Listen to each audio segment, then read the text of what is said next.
Ever wondered what people did to protect their homes before security cameras and alarm systems?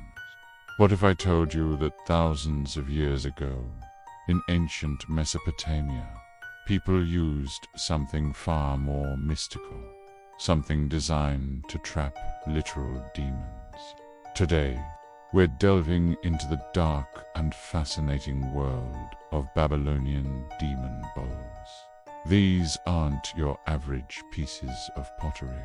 These are ancient spiritual traps, a form of supernatural home security buried for millennia right beneath people's feet. Join me as we uncover the secrets of these incredible artifacts, from their creation to the powerful curses and spells written upon them.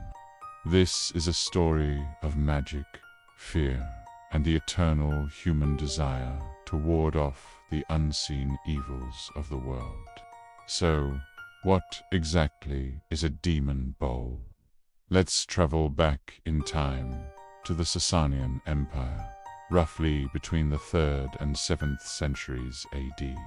This region, modern-day Iraq and parts of Iran, was a melting pot of cultures and beliefs: Jewish, Christian, Mandean, and Zoroastrian. And in this world, belief in demons, malevolent spirits, and ghosts was not just a superstition. It was a daily reality. People believed these entities could cause sickness, misfortune, financial ruin, and even death. They were a constant, invisible threat. To combat this, they developed a unique form of protective magic, the incantation bowl, or, as they're more dramatically known, the demon bowl. These bowls were typically simple, earthenware vessels crafted from humble clay. They weren't meant for display on a shelf. Their purpose was far more practical and sinister. An artisan would shape the clay into a bowl and fire it. But the real magic happened next. A scribe, often a magical practitioner or a rabbi, would take a special ink, sometimes made from soot and other ingredients, and begin to write. But they didn't write in straight lines. They started in the center of the bowl and wrote in an ever-expanding spiral, spiraling outwards towards the rim. This spiral was crucial. It was believed to create a magical vortex, a one-way trap with no escape. The text itself was the bait and the lock. The inscriptions were written in various Aramaic dialects, like Jewish, Babylonian, Aramaic, Mandaic, and Syriac, and they were highly specific. These weren't generic keep evil away spells. The texts often called out demons by name. One of the most frequently mentioned was Lilith, a famous and feared figure in ancient folklore, often depicted as a winged demon who preyed on newborn infants and their mothers. By writing her name, along with the names of her demonic cohorts, the bowl was essentially issuing a spiritual restraining order. The text would command these specific entities, binding them by the power of angels, or even by the ineffable name of God. It would say something like, "You are bound, Lilith, and all your wicked brood.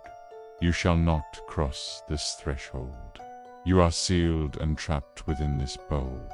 But naming the demon was just one part of the spell. The inscriptions also named the person or family the bowl was meant to protect. For example, a text might read, "This bowl is for the sealing and protection of Modoc, daughter of Hormes, and her husband, and her children, and all their property." This personalized the magic, creating a specific shield around the intended individuals. It was a direct magical contract. The scribe would sometimes even draw a figure in the center of the bowl before writing the spiral text around it. This figure often represented the demon being trapped. The demon would be depicted bound in chains, its hands and feet tied, symbolizing its complete powerlessness once captured by the spell. The spiral of text then coiled around this image, reinforcing the magical prison. Once the inscription was complete and the ink was dry, the bowl was ready for its final, crucial step. It couldn't just be placed on a table. For the trap to work, it had to be activated. The homeowner would take the bowl and place it upside down. This was the moment the trap was set. The inverted bowl acted like a dome, a spiritual cage slammed down upon any malevolent spirit that dared to enter the property. The idea was that the demon, drawn in by the incantation or simply wandering by, would be caught underneath.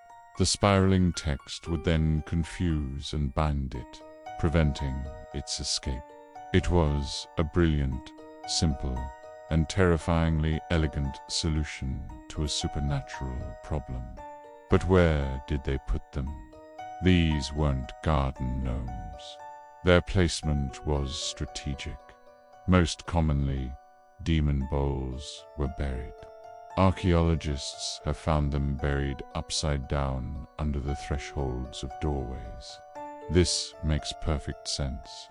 The doorway is the primary entry point to a home, both for people and for spirits. By placing a trap at the main entrance, you effectively secured the perimeter.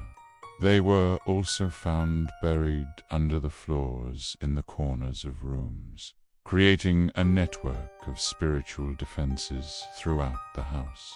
In some cases, entire houses have been excavated with multiple bowls found, one at each corner and one at the entrance, forming a complete magical barrier. It was a comprehensive system of demon-proofing. Sometimes they were even placed in cemeteries, perhaps to prevent restless spirits from leaving their graves and troubling the living. Now, while most bowls were for protection, not all of them were benevolent. Some inscriptions reveal a darker purpose. Curses. Yes, you could commission a demon bowl, not to protect yourself, but to bring harm to an enemy.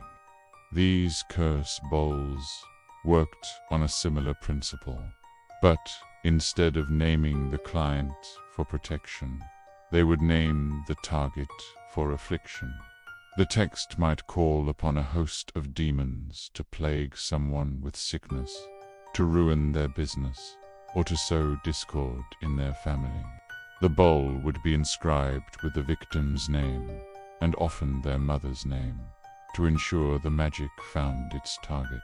These bowls were likely buried secretly on the victim's property, a hidden magical time bomb set to unleash misery. Imagine discovering one of these under your own floorboards. The power attributed to these objects was immense. Breaking a demon bowl was considered a deeply dangerous act. It wasn't like breaking a plate. It was like unlocking a cage holding a tiger. The belief was that if the bowl was shattered, the demon or spirit trapped inside for centuries would be unleashed, angry and vengeful. You can imagine the terror this would inspire. Who would dare to disturb such a powerful artifact? This belief has helped preserve many of these bowls for archaeologists to find, as people who discovered them later would have been too afraid to destroy them. It's a kind of self-preservation built into the object's mythology. To make the magic even more potent, some bowls incorporated organic materials from the person they were meant to protect or curse. Think of it as a form of sympathetic magic, linking the object directly to the individual.